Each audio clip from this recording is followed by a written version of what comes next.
connecting you to the newsmakers and events that make news in the global village.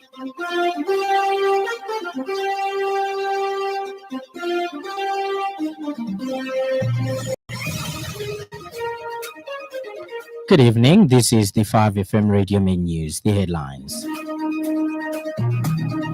Zambia assures commitment to transforming food systems as a vital step towards ending malnutrition. Kalingalinga police post investigating a case of suspected murder involving a female adult. A New York gunman was targeting NFL but went to wrong office, mayor says. This bulletin is live on our Facebook page, 5FM Radio Zambia, and our YouTube channel, 5FM Radio Zambia. With the details, my name is Lance Sannie. Zambia's Minister of Agriculture, Ruben Mutolo, says the country is strongly committed to transforming food systems as a vital step towards ending malnutrition and contributing to broader Africa agenda of promoting equitable access to nutritious diets for all. Mr. Mutolo said this during a high-level panel discussion titled Transforming Food Systems for Health, Diets and Nutrition at the UN Food Systems Summit +4 in Addis Ababa.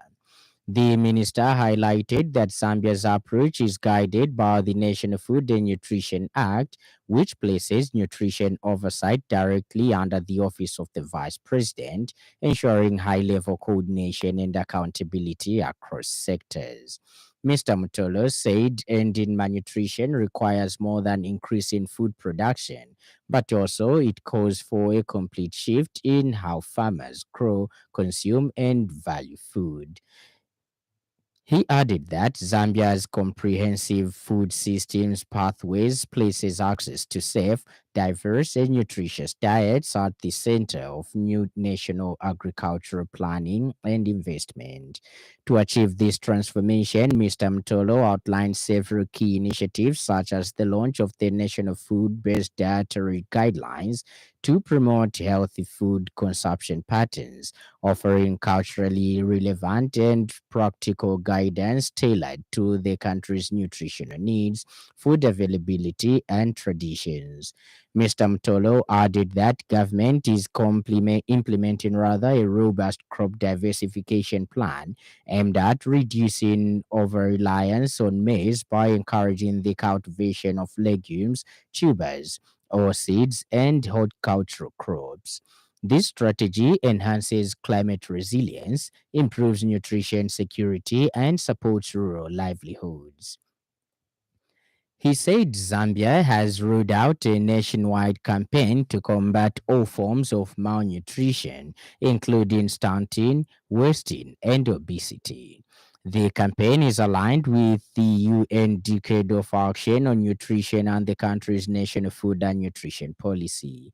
The minister added that in a bid to shift consumption patterns away from ultra-processed foods, Zambia is actively promoting traditional and indigenous foods. Through the directive of the Vice President, the campaign seeks to elevate the value and accessibility of local foods that are both nutrition-rich and culturally rooted.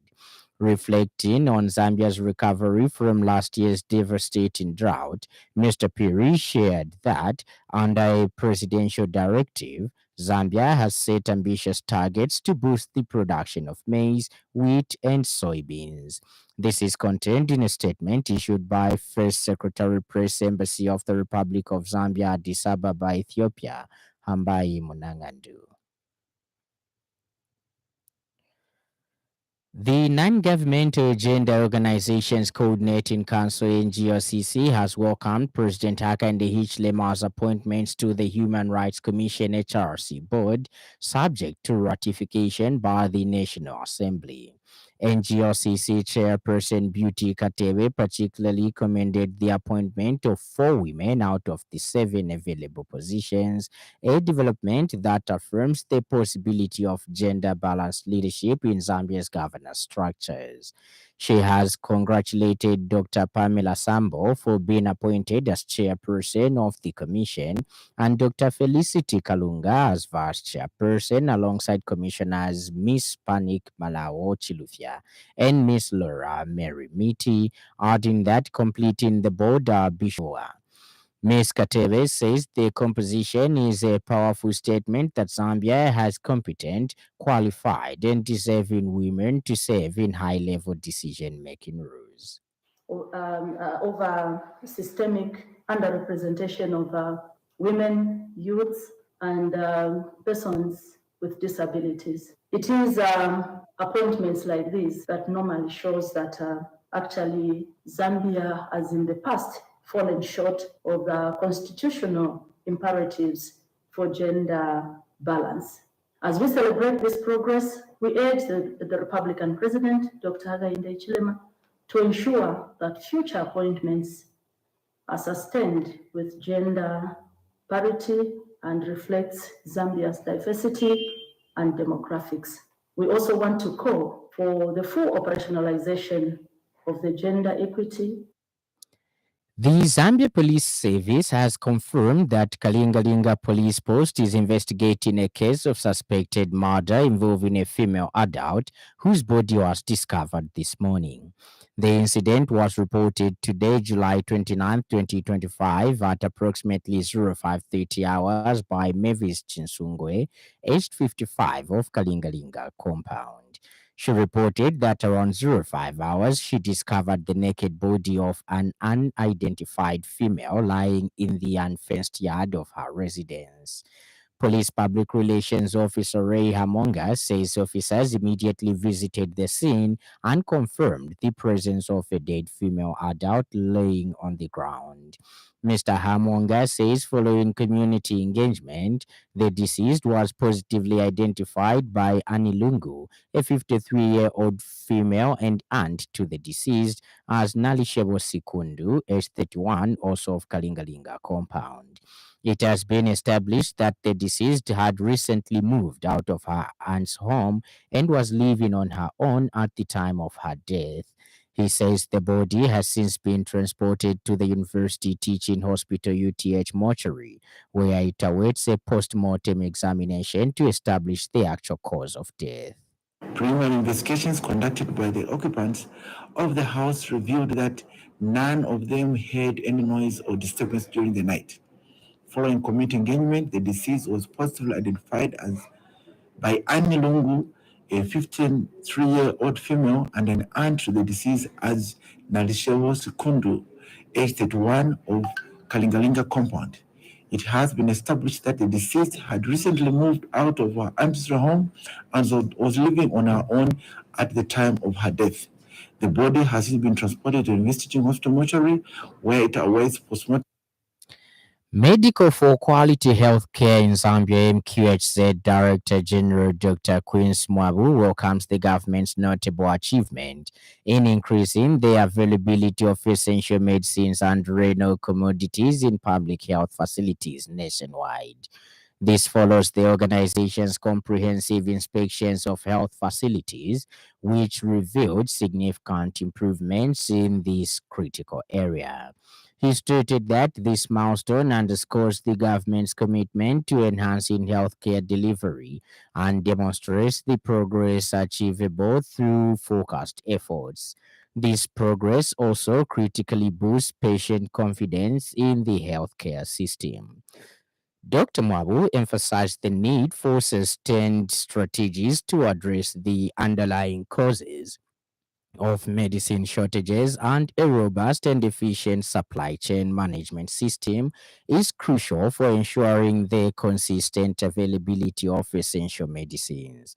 He says this requires investing in capacity building for Zambia Medicines and Medical Supplies Agency ZAMSA to effectively manage supply chains, leveraging technology such as digital tracking systems to enhance supply chain visibility and efficiency. Boost patients' confidence in the healthcare system. To build upon this success, as MQHZ emphasized the need for sustained strategies to address the underlying cause of medicine shortages. A robust and efficient supply chain management system is crucial for ensuring the consistent availability of essential medicines. This requires investing in capacity building for ZAMSA to effectively manage supply chains, utilizing technology such as a digital tracking system to enhance in supply chain visibility and efficiency. And in other news trending this evening,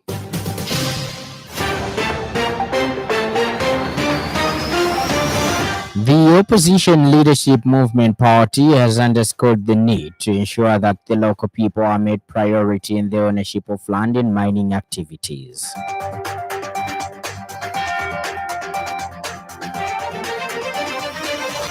The Constituency Development Fund (CDF) continues to make a significant impact in Kafue constituency, with various notable success stories emerging throughout the district.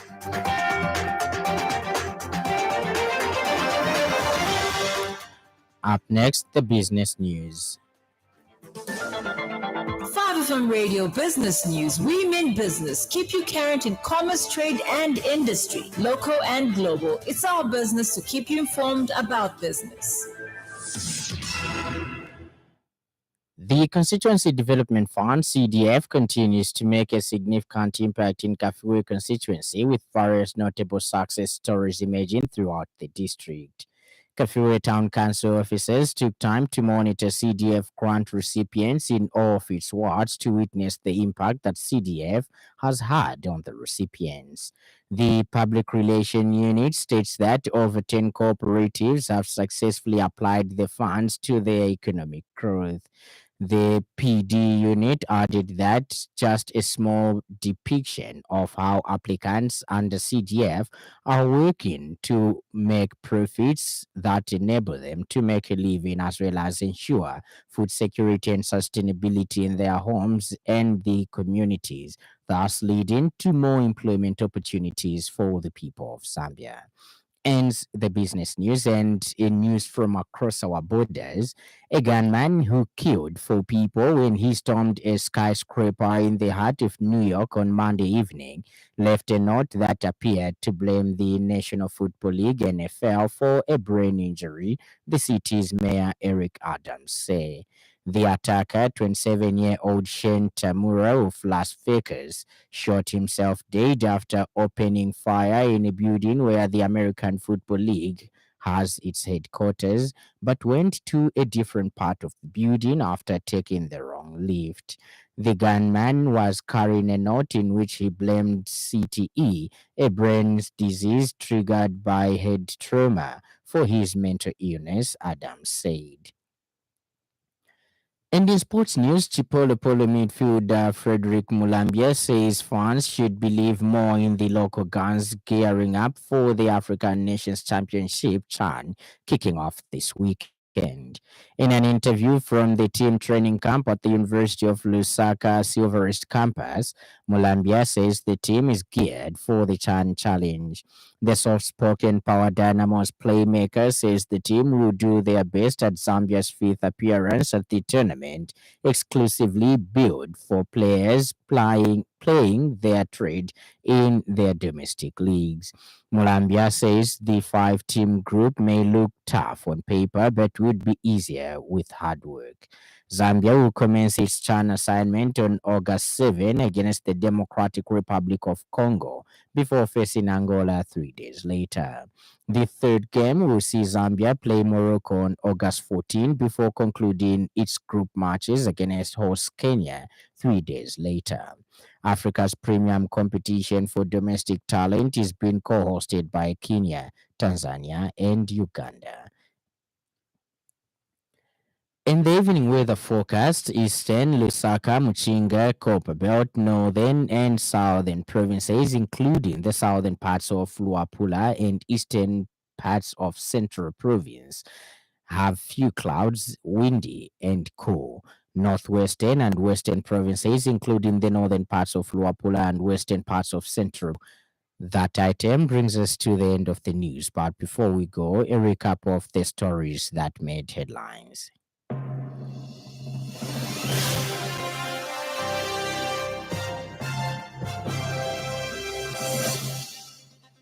Zambia's Minister of Agriculture, Ruben Mtolo, says the country is strongly committed to transforming food systems as a vital step towards ending malnutrition.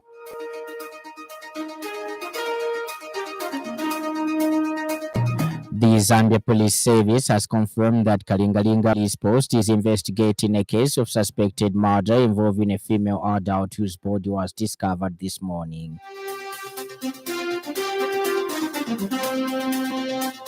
And finally, a gunman who killed 4 people when he stormed a skyscraper in the heart of New York left a note that appeared to blame the National League Football League NFL for a brain injury, the city's mayor Eric Adams said.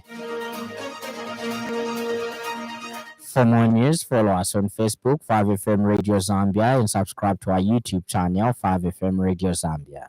On behalf of the entire news crew and the technical department, thank you for listening to the happy world of 5FM. And stay tuned to FM Radio. My name is Lance Sannie.